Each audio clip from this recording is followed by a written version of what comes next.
आगे बढ़ते हैं और बात करते हैं नए जीएसटी फॉर्म की। तो नए जीएसटी स्लैब के ऐलान के साथ ही देश में दिवाली उत्सव की शुरुआत हो चुकी है। सरकार ने 12 और 28% वाले स्लैब पूरी तरीके से खत्म कर दिए हैं, जिसकी वजह से आम जरूरत की हर चीज अब लोगों की सीधी पहुंच में आ गई है और इसे मोदी सरकार का एक बड़ा मास्टर स्ट्रोक माना जा सकता है। देखिए रिपोर्ट। नवरात्रि के प्रथम दिवस 22 सितंबर को सूर्योदय के साथ ही नेक्स्ट जनरेशन जीएसटी रिफॉर्म्स लागू हो जाएंगे। नवरात्रि के साथ देश के लोगों को मिला है महंगाई से राहत का बहुत बड़ा तोहफा। खुद पीएम मोदी ने राष्ट्र के नाम संदेश में इसका बड़ा ऐलान कर दिया और दिवाली से पहले ही देश को मिल गया बड़ा गिफ्ट। इसी के साथ त्योहार के मौके पर देश में बचत उत्सव की शुरुआत हो गई। कल से देश में जीएसटी बचत उत्सव शुरू होने जा रहा है। मैं देश के कोटि कोटि परिवारजनों को नेक्स्ट जनरेशन जीएसटी रिफॉर्म्स की और इस बचत उत्सव की बहुत बहुत बधाई देता हूं। मोदी सरकार के कार्यकाल में जीएसटी के इस बदलाव को बड़ी क्रांति माना जा रहा है। पहले देश में जीएसटी के 4 स्लैब थे, 5, 12, 18 और 28%, जो अब सिर्फ 5 और 12% ही रह गए। इसका सीधा असर ये हुआ है कि आम आदमी की बचत अब ज्यादा होने लगी है, यानी तेल, शैम्पू, दूध और रोटी से लेकर आपकी जरूरत का हर सामान सस्ता हो गया है।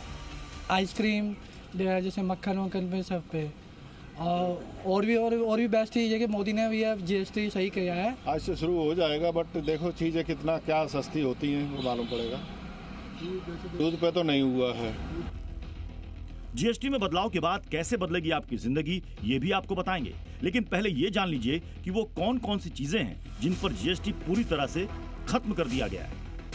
दिवाली के इस मौके पे प्रधानमंत्री जी ने जो दिया है देश की जनता को, अपने आप में उसके मायने रखते हैं। जिस तरीके से हेल्थ सेक्टर में पूरी तरीके से शून्य कर दिया गया है जीएसटी, वो हम सब के स्वास्थ्य को एक नई दिशा देने वाला है। अब वो लोग जो पहले कभी इंश्योरेंस लेते हुए घबराते थे, आज वो भी उसे इंश्योरेंस को ले पाएंगे।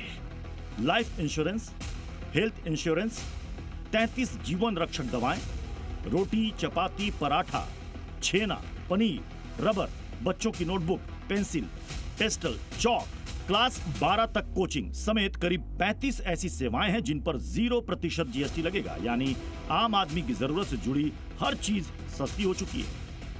ऑटोमोबाइल सेक्टर के लिए बहुत बढ़िया है। जो लोग छोटी कारों को लेने के लिए जिन्हें लगभग 1 लाख रुपए की शॉर्टेज लग रही थी, उनके लिए तो बहुत बढ़िया है। दूध के जितने प्रोडक्ट हैं, मुख्य रूप से जनता दूध के प्रोडक्ट का इस्तेमाल अधिक करती है, तो सब का जीएसटी कम हो गया, चीज सस्ती मिलेगी। मोदी सरकार का फोकस आम आदमी और मिडिल क्लास पर, लिहाजा सरकार ने हर उस सेक्टर में जीएसटी कम की है जिसका सीधा सरोकार आम आदमी से है। कुछ ऐसी वस्तुएं भी हैं जिन पर जीएसटी 28% से घटाकर सीधे 12% कर दिया गया है। इनमें car, cement, beauty products, TV, fridge, washing machine, air conditioner, dish washer शामिल है। हालांकि सरकार ने जहां आम जरूरत की चीजों को सस्ता करने पर फोकस रखा है, वहीं लग्जरी आइटम पर सीधा 40% तक टैक्स बढ़ा दिया, जिनमें cigarette, pan masala, gutkha, cigar, cold drinks, private jet, निजी हेलीकॉप्टर शामिल है। आज जैसे जीएसटी के बदलाव लागू हुए, गाड़ियों के शोरूम पर भी लोगों की भीड़ उमड़ पड़ी। किस तरह से छूट मिल रही है, कितनी जो है, अगर 8 लाख 8.5 लाख की गाड़ी है तो कितना छूट मिल रही है गाड़ियों पर? सर जीएसटी का जो बेनिफिट मिल रहा है ऑलमोस्ट ईमान चलिए 60 से 70 हज़ार रुपये का जीएसटी का बेनिफिट है। प्लस कंपनी भी ऑफ़र दे रही है, तो कंपनी को भी ऑफ़र लेके ईमान की चलिए कि गाड़ी पे ऑलमोस्ट 1 लाख रुपए का आसपास का प्रॉफिट है कस्टमर का, अलग अलग गाड़ी पे अलग अलग। ये तो डबल धमाका हो गया। डबल धमाका है। ये कि आप गाड़ी लेने आए नवरात्र का पहला दिन, तो छूट उठ मिल रही है? छूट तो मिल रही है, जीएसटी का पूरा लाभ मिल रहा है। कहते हैं तो कितना आप लोग के लिए अच्छा है, जेब पर कितना असर पड़ रहा है? अब जेब का तो पहले के अपेक्षा अभी तो 60 से 70 हज़ार रुपये हमारा बच रहा है। सरकार का दावा है कि जीएसटी 2.0 जहां आम आदमी के लिए बड़ी राहत है, वहीं इससे कारोबारियों के लिए बिजनेस करना भी आसान होगा और इकोनॉमी को बूस्ट मिलेगा। मोदी सरकार की कोशिश है कि देश के हर वर्ग तक जीएसटी बदलाव का सीधा फायदा पहुंचे और सरकार की योजनाओं का फायदा ज्यादा से ज्यादा